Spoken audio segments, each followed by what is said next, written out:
Hello and welcome to my presentation. Before I begin, I just want to begin by saying throughout this course I've learned a lot about the different laws that protect students, especially students with disabilities, from being denied their right to a fair education.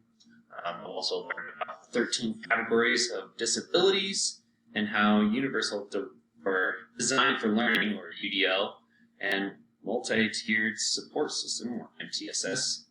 I've finally also been able to learn about the purpose of evidence-based learning and the importance of including evidence-based practices in my lessons.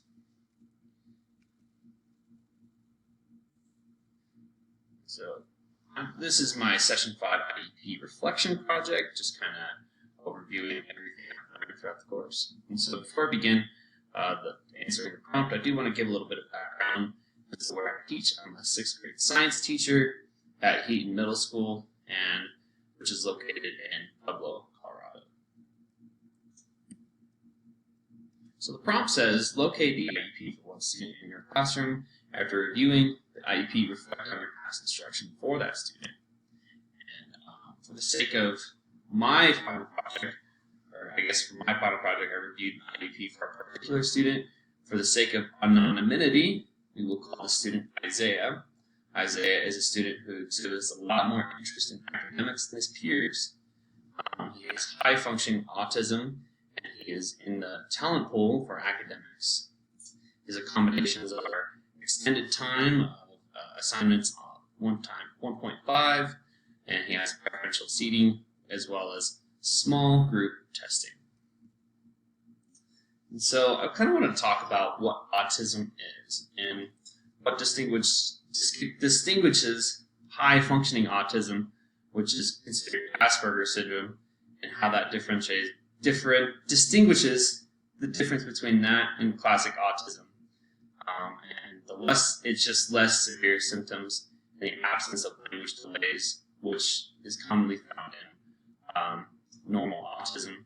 Children that Asperger's disorder may only be mildly affected, and they frequently have good language and cognitive skills. To the untrained observer, a child with Asperger's disorder may seem like a neurotypical child behaving differently. And so, autism is one of the 13 disability categories, and students with autism are protected under the Individuals with Disabilities Education Act. This means it is lawful for each student who qualifies for the appropriate services under IDEA to have an individualized education program, or IEP.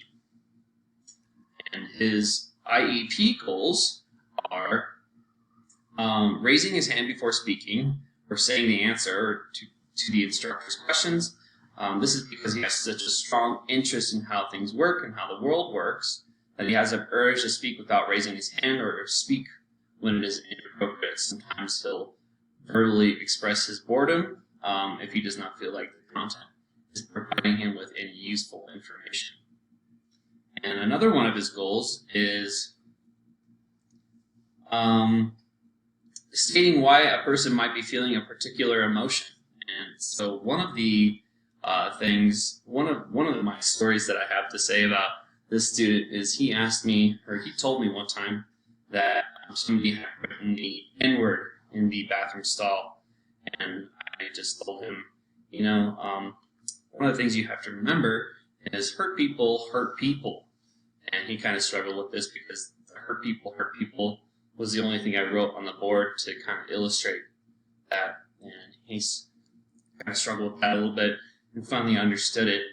And while racism is a terrible, terrible thing, I told him that we must not forget the quote by MLK of refusing to accept the view that mankind is so tragically bound to the starless midnight of racism and war that the bright daybreak of peace and brotherhood can never become a reality. I believe unarmed truth and unconditional love will have the final word, which is pretty profound. Another one of his goals is relating information when he will provide initial background statement, including references, including important pieces of relational information and leave out irrelevant details. And so one of the things I wanted to include in my lesson planning was I wanted to design a lesson that would include components from the UDL template as well as evidence-based strategies. Just a quick, before I continue talking about UDL, UDL is an educational framework based on research in the learning sciences, including cognitive neuroscience, that guides the development of flexible learning environments and learning spaces that can accommodate individual learning differences. So one of the one of the UDL strategies is the why of learning and how learners get engaged and stay motivated. And one of the ways I do this is by incorporating an essential question that can be located in the bottom right-hand corner, which is denoted as EQ. And the EQ for this lesson was, what are the building blocks of the world around us? And the students at this period are learning about atoms and how atoms pile up on each other and create the familiar things that we see around us, and how things that are bigger things are made up of smaller things. So, essential question is one of the MTSS strategies that is set in place at the school that I teach at. And what essential questions are is they point toward important transferable ideas within disciplines. They raise additional questions to spark further inquiry. So when you read the question, which is, what are the building blocks of the world around us, you kind of really have that deep thought of what is the world made out of. And so they require, essential questions require support, justification, and a lot of times they don't have just a straightforward answer. And they must be revisited again and again. And then another form of UDL is recognition of what learning is, or how we gather facts and categories what we hear, see, and read. So one of the things I added to that same lesson was to include obviously a lot of visuals and including descriptions. So including descriptions of what each molecule is can kind of help them understand and provide background as to why they're learning what they're learning, which can be extremely useful, especially for the student Isaiah who needs to have relation to the content. And then one of the last things that I added to this lesson of how they learn and differentiating the ways that students can express what they know. And what I had them do was build their own molecules. And so each one in the picture would display a specific molecule. So the black ball and the two red balls is considered carbon dioxide, and they were supposed to piece them together with toothpicks and styrofoam. And so what they ended up coming up with was, this is the same thing, except for they had to piece it together and use the technology from their computer in order to take a snapshot of what they had created.